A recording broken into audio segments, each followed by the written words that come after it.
Here's another podcast from the Pod Bros Network.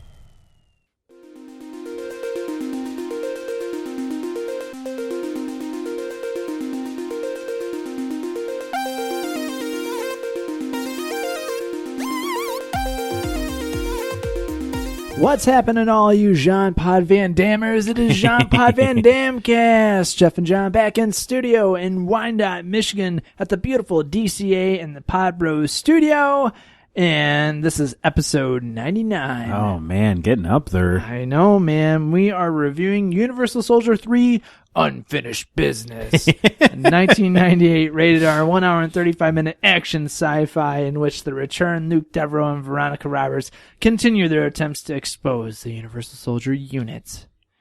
Director was Jeff Wolno, writer Peter M. Linkoff. Let's see, do we have a tagline for this one? Back in action and deadlier than ever. It's a lot better than Universal Soldier 2. Yeah, it's less wordy. Yes, very much less so. Let's see here. This is another in order of appearance. Well, there's not much we can tell you that was different from Universal Soldier 2. Yeah, it's basically the same cast with a couple. Yeah, not Burt Reynolds plays Mentor, Matt Battaglia plays Luke Devereaux, Chandra West is Veronica, Juan Chirion plays Charles Clifton, Claudette Roche plays Grace GR83. Yeah, that was the evil hostage taker lady. Yeah. Lloyd Adams plays Hugo, GR84. Vince Carrazza plays Lowell, GR85. Those were the ones that were bad guys, and then they became Unisols for whatever reason. Yeah. Oh, man. Boy, that made no sense. Nope, it didn't. This whole movie made no sense. Nope, and I can't wait for us to review it, then determine which one was the better out of the two. Better is such a subjective. So we get a recap of Universal Soldier 2 right in the beginning. Yeah. A really long one, too. Oh, I know, man. Seriously. They really kept you up to speed. Yeah. We might as well have just watched the third one. I know, and we would have been fine. We wouldn't have had to watch the second one. We are in a graveyard for soldiers. A car pulls up. We only see the guy's eyes. I called the cops, and the cops called us. He buried his brother, and Burt Reynolds is saying he's gone all sentimental on him. We're now on a ship. A baby fetus is in a tube. It's being watched over by a scientist and Burt. He's talking about giving him a little snack, speeding up the growth process, and the baby starts shaking. It was a huge fetus, too. Yeah, man, that thing was gigantic. Now we're in Toronto at the Cyber Wealth Summit. Luke and Veronica are now there. Hey, I'm a reporter. If anything goes wrong, I will know it. Are you okay? I don't like heights. As he looks at the building. I never really noticed. I don't know if he did it more in this movie, but he always has his lips like pursed, like they're sticking out. Like, yes. I guess his acting method. That's his really trademark. Weird. Yep, it really was. We're at the summit. The reporter and cameraman are talking. The cameraman wants to shoot Veronica being a waitress, but then he's stopped. She comes up to them and they talk. Meanwhile, some jesters get a cake and take it out of a van. He wants to know what she wants. She tells him they use dead soldiers. They found a way to regenerate dead tissue. This is Veronica's old boyfriend reporter that she's telling this to. Next, we have a guy hacking into the elevator system and taking it down. The dudes bring the cake in, slit the throat of the main chef, and say they're from out of town. Where are you from? Boom. Back to the reporters talking. They are trying to divulge the info. And then the bad guys say the dessert is here and start shooting up the place. The lady in the red dress looks to be the leader of the bad guys. She's telling Veronica and everyone to get down. The police show up as Luke is trying to contact someone on a payphone. It's time to go live, newsboy. The lady wants Veronica to do the talking. She tells her to read it or else her little boyfriend here dies. Ladies and gentlemen, we have taken control of the center. Blah, blah, blah, blah, blah. Demands, blah. Hostages, blah. Extreme force. How did she know that she was going to be there? Yeah, I don't know. I think was maybe it just she like a really happy coincidence? Yeah. Oh, hey, it's that fugitive. Yep, exactly. I guess that's way to think on your feet. You know? Seriously. Little change of plans there, but it helped them out. Yeah, a happy accident. That was very good. She points to the gun at the dude and shoots, killing him, and the cameraman's like just filming it. Oh, what a scoop! Oh no! The guy that I've been working with all this time, he really was a dick. He would have wanted me to do yeah, to record his journalism. unceremonious execution. Yep.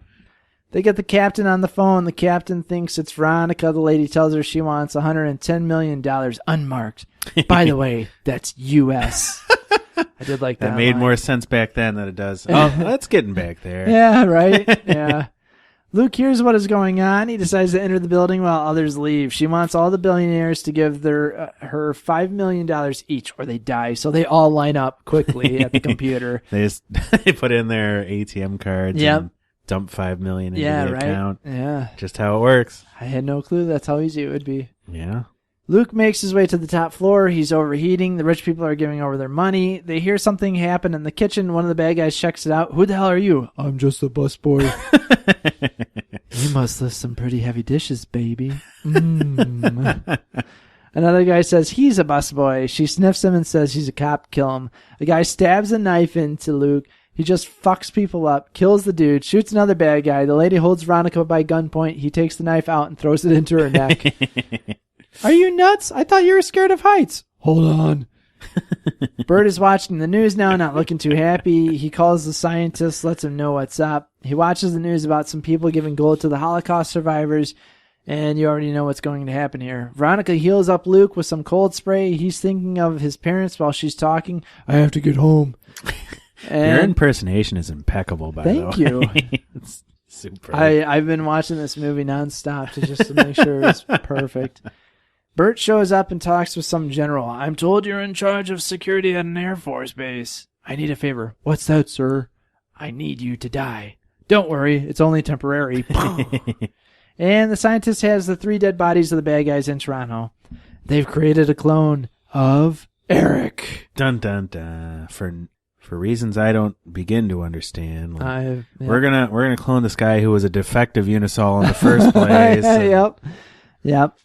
Nice shot of an Amtrak train going across a bridge, then the tube with the baby, then a kid playing with a giant plastic soldier. The guy gives the kid a shot. The doc comes in. He's ready for you. We're now at a customs checkpoint in the U.S. We see their legs of Veronica and Luke as they get off the train and run in the opposite direction. That just goes to show how good customs is, I guess, right? Yeah. That's all you need. They're adding an explosive into the chest of the boy. Meanwhile, we have new Unisols from the bad guys. One of them grabs the scientist. Looks like we have a resurrection failure. He shoots the dude in the head. The main doc comes in. They're dead, aren't they? Yes, they are. And so are you. He tries to make him calm down. He wants out right now. After telling him he's dead. Yeah, I know, right? Yeah. They unlock the door. He wants to get out. He finds himself into a locked room. Gotta break a few eggs to make an omelet. He smashes a red button and the dude goes up in flames. It's crazy that they had an incineration room. I know, just right there. That he walked into it with the big window in front of it that, showed that there was no exit in that room. Yeah, right. There's a big red button that probably said incinerator. Luke is telling Veronica that the phone was disconnected when he tried calling. They get back to the house. It's burnt down. He walks around it, finds an old photo of he and his brother. He's now standing at 2 graves of his parents. Veronica is so sorry. He's feeling sad. It's called loss. It tears you up inside. You're becoming human again. I don't understand why they thought they could just, his parents would be fine. Yeah, I know, right? I don't know. Yeah. I guess I mainly blame the reporter because, Luke is, mentally deficient at this stage. He's kind of like... Yeah, he's still Forrest Gump meets Captain America. Yeah, seriously. Actually, I'd say Sling Blade meets Captain America. He's always sticking his lips out like that. Mm-hmm. Taters. Need some mustard on my taters. Mm-hmm. French fried potatoes. Unisling Blade. I would watch the shit out of that. I guess we pretty much did, though. So. Yeah, we did. It's okay to be sad. No home, no family. Should do it in the Sling Blade voice. No home, no family. It's over. No, we're not going to let them win. We have each other. No more loss. He's getting overheated. He needs to be cold. She drives him to some shop in town. Where's your cold storage? I need to borrow it. The dude's freaking out. He then realizes who they both are. He locks him in the cold storage unit. He calls the cop. She's here in my freezer. Burt Reynolds is talking to the soldiers. He's telling them about the guy he killed. He's the leader. Veronica hears the sirens. She wakes Luke up and tells him they have to leave. He unlocks the door. The police officers want them to come out. He takes him out, slides the worker across the counter, and makes him get knocked out by the cash register. We see the young Eric. He's a little bit older now. My chest hurts, sir. It's to protect both of us. He then tells him to call him Dad. Yeah, that whole subplot was so weird and pointless. Yeah, man. Yeah, it really was. Kid sounds like... The kid was a better actor than the guy who played Luke. Oh, man. Yeah, he was. I was going to say, this kid kind of sounded like you spouting off about guns and whatnot. I was like, is that a young Jeff? Yep. 9mm. Which one is the enemy? GR44. He's our greatest enemy. That's my boy. Veronica is looking for Dr. Christopher Gregor. I see he has been transferred to another hospital. I think that was Burt Reynolds imitating a dude. Yeah, he used like a voice modulator or something. Yeah. A CIA secret I was going to say, device. he changes the receiver in the phone. Yeah. They're driving off to the dock, pull up to Canton Veterans Hospital in Pennsylvania. You can't bring that gun into a hospital. Besides, Dr. Gregor is our friend. They go in. There's a guy in a white suit, lab coat, that is watching them. They talk to some woman. Dr. Gregor doesn't practice here. He's a patient. He has Alzheimer's. Veronica tells them it's GR44. We came to see you a few weeks ago in Utah. What's a universal soldier? Yeah, something's fishy. The Universals make their way to the hospital. Veronica sees a scar on the back of the doctor's neck. That this shitty hospital never noticed. Yeah, I know, right? Memory clearance. I guess it does go hand in hand with veterans, the VA. Yeah, right? makes sense. It makes sense. This movie is just so multi-layered. It comments on the shitty treatment of, yeah. You know, it was commenting on that before it really became news. It's better than First Blood, man, when it comes to... Yeah, dude, seriously, man. First we find out that the Atypical, the Netflix series, steals from this movie. Yep.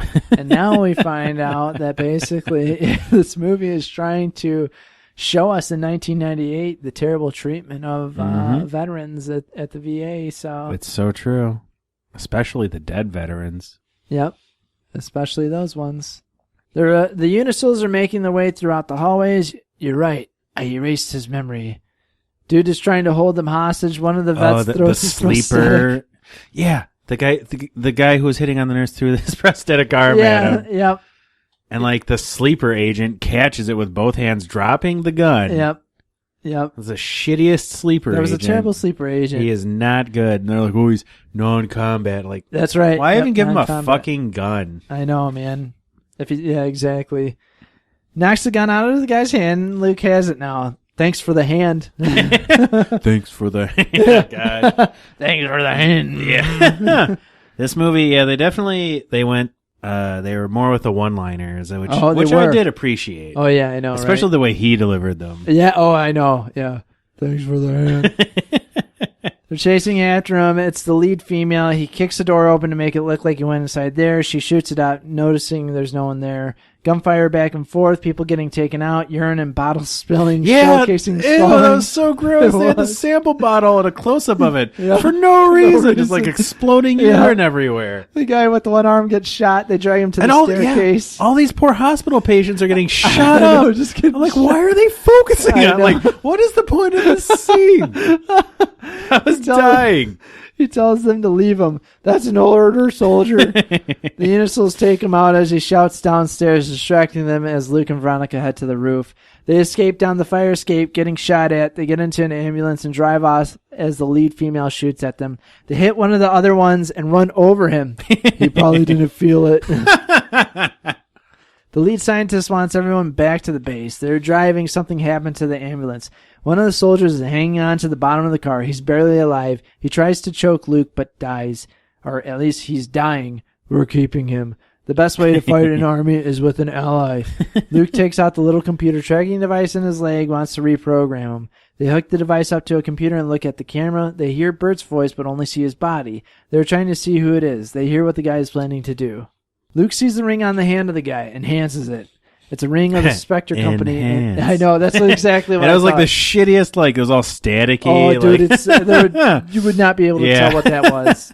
It's a ring for the Spectre Company in Vietnam. Only one person wore that ring. Who was he? I don't know. I can see him, but I can't remember his name. I remember he looked exactly like Burt Reynolds. So. He looks like Burt. The guy gets out of the freezer. They anticipate what he's about to do. Stay down, soldier. He's on their side. His first assignment? Payback. Back to Eric. He's working out. Time for your booster. He snaps the dude's neck. I told you, I don't like needles. Meanwhile, Luke is trying to figure out who the dude was in Vietnam. Colonel Gerald Risco. That's impossible. He's the deputy director of the CIA. You're all named after him. GR. It's like, aw. They're all named after Gerald Briscoe. Wanted to slap the hell out of him. That was a terrific Gerald Briscoe. Thank you. I watched that DVD a lot. Right on schedule, sir. The leader takes the poor dude out. The plane lands. Eric is hanging upside down. The lead scientist comes in, sees the dead dude. Son, I'm very proud of you. He hugs him. Dover Air Force Base in Dover, Delaware. The Unisouls pull up to the fence. They are unloading the plane. They blow towards the fence and get in. Why did they blow towards it? I was wondering the same thing. Snips? You could easily use snips on that. And especially because they're all superhumanly strong. Yeah. Yeah, that was a little weird. The general shoots another guy, a pilot. The Unisouls take out all the guards. They get into the cargo plane as the doc tells Burt Reynolds they are in the playoffs. Luke, Veronica, and the other Unisouls show up as the plane starts up. They drive the ambulance through the fence. It explodes for some reason, and they drive the van behind the plane. No, this is not going to happen again. Time to show your stuff, son. Eric is ready to go. Nice night for a walk. Oh, yeah, that was a good Terminator reference. Yeah. He lights up the two Unisouls. A couple in this movie. I think so, man. He lights up the two Unisouls, and they crash into the electric fence and fry. Was that why so I guess that's why they didn't want to touch it. They didn't want to touch it. Yeah, so that makes sense. Rubber insulated. Yeah, I know, right? Yeah. I don't know. The lead female bad guy takes out Veronica. The Unisoul gives Luke a thumbs up and then gets shot by the general. I like Luke gives him the thumbs and he's like, oh. Oh yeah, it was another Terminator reference. Yes, it was. Up, It was. Luke then nails him with a ton of bullets and he's done. Meanwhile, Veronica is fighting the lead woman. The girl is about to stab Veronica. Luke grabs her and slams the knife into her head. Yeah. That was for Charles, Veronica says. Eric shows up. They don't know who it is. He Booker T scissor kicks Luke into a bunch of barrels.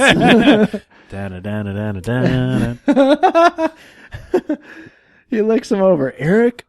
The look on his face, it's pitiful. Oh, you could see that throughout the entire movie. Yeah, man. And his he just literally just his eyes are just moving up and down with the same expression on his face. Yep.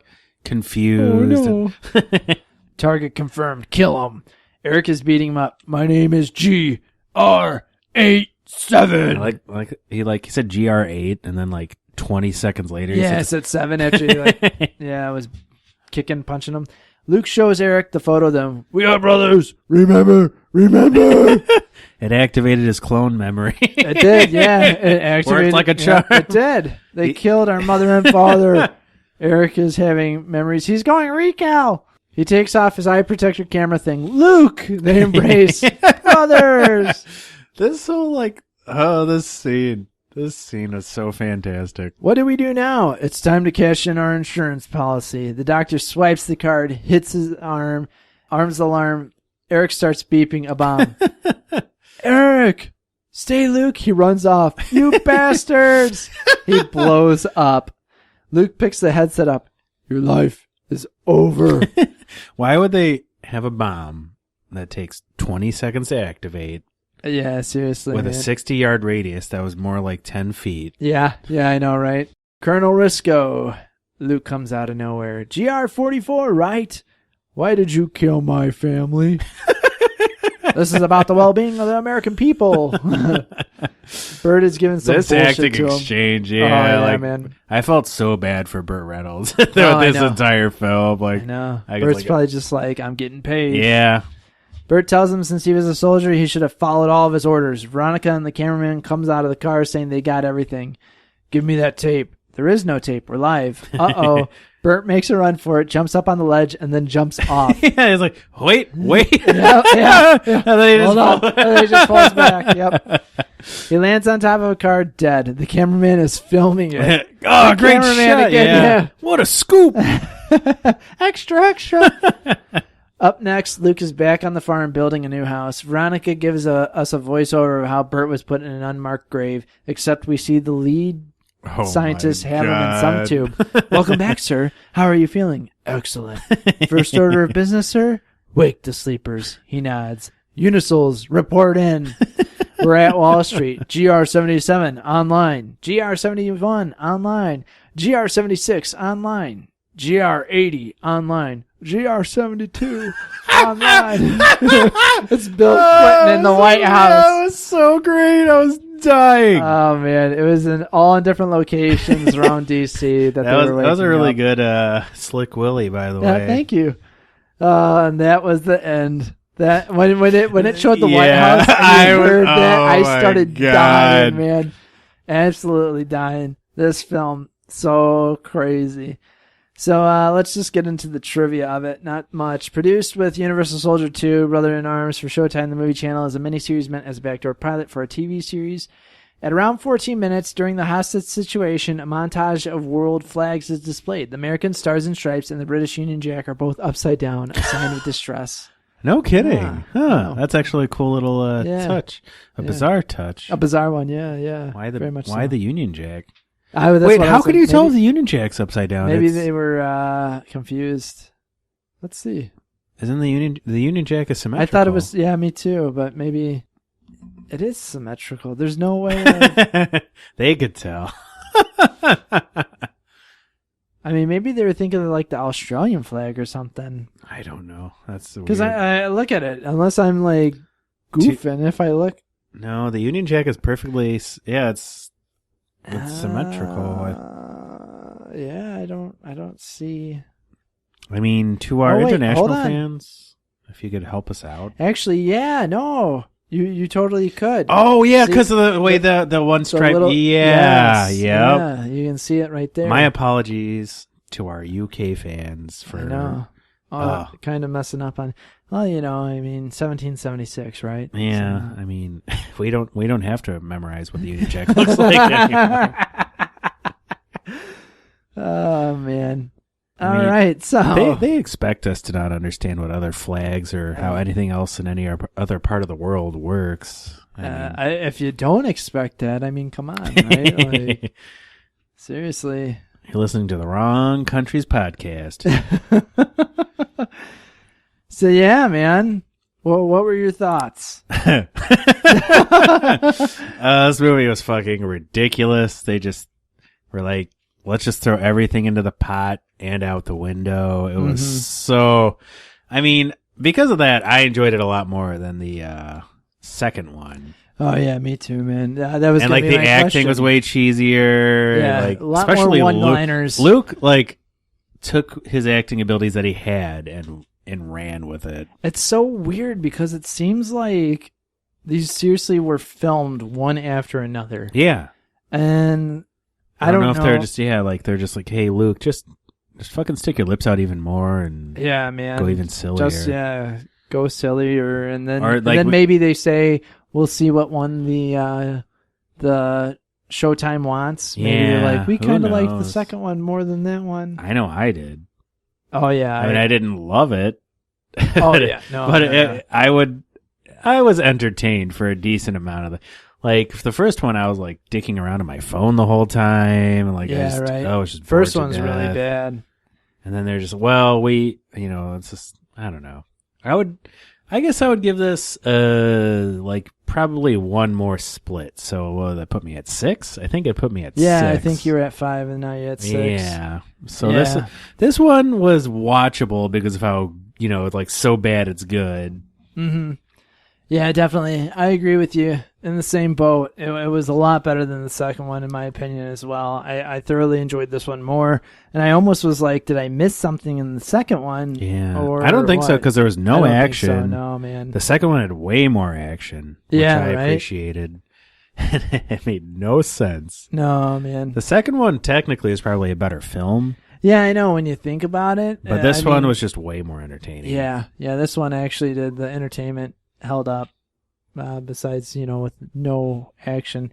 I do love that Luke just unloaded his gun into the general there after he killed the one Unisol. But yeah, that's it. And wow. Patreon.com/Podbros. We have a Jean-Pod Van Damme cast tier over there. Your super secret episode for only $1. It can be yours. TeePublic. Find a t-shirt that you like. te.pub/lic/Podbros. I love that song. Thank you. You do such a great job on Kapowcast with it. Thank you. While we're talking about Kapowcast, something crazy and cool is going on over there with your show on Kapowcast. Hell yeah, Last year you guys did this. You're doing it again this year. It's March Madness with superheroes. Yes, this was really fun. Last year, I believe, came down to Wolverine versus Batman. Yep. And we're wondering if it'll be the exact same result this time. Yeah, right? Yeah, exactly. But this time there's a little bit more on the lines to it. If you go on to patreon.com/Kapowcast, you can actually be a part of the March Madness. All you have to do is either bet $1, $2, $3, $4, $5, depending on how much that you contribute to the Patreon, you get to choose however many heroes that might make it into the finals. You can help make your hero win. That's right. I know I will. Oh, dude, I'm stuffing the ballot. Cap is going to win this one. That's right. It's such bullshit that he didn't win. Oh, dude, tell me about it, man. It really was. Absolutely. But yeah, head on over, check out Kapowcast, check out some of the other great shows on podbros.com. While you're there and you're doing shopping on Amazon, please consider using our link. It doesn't cost you anything, but helps us out in the long run. Also, let's talk about the giant elephant in the room. Episode 100. Oh, our centennial. Here we go again on our own. We have something special planned. We can't tell you. It's secret. It's very secret. We hope you'll enjoy episode 100. I'll put it at that. So yeah, Jeff, do you have anything else to say to anyone? Yeah. Hi, Mom. How you doing? Aww. Yep. Hi, Jeff's mom. Don't you talk to her. Oh, I'm sorry. Call me later. Mom, no. Thank you all for listening. I am John. And I am Jeff. And you've been listening to another episode of the Jean-Pod Van Damme Casts. I want some potatoes with mustard. Mm-hmm.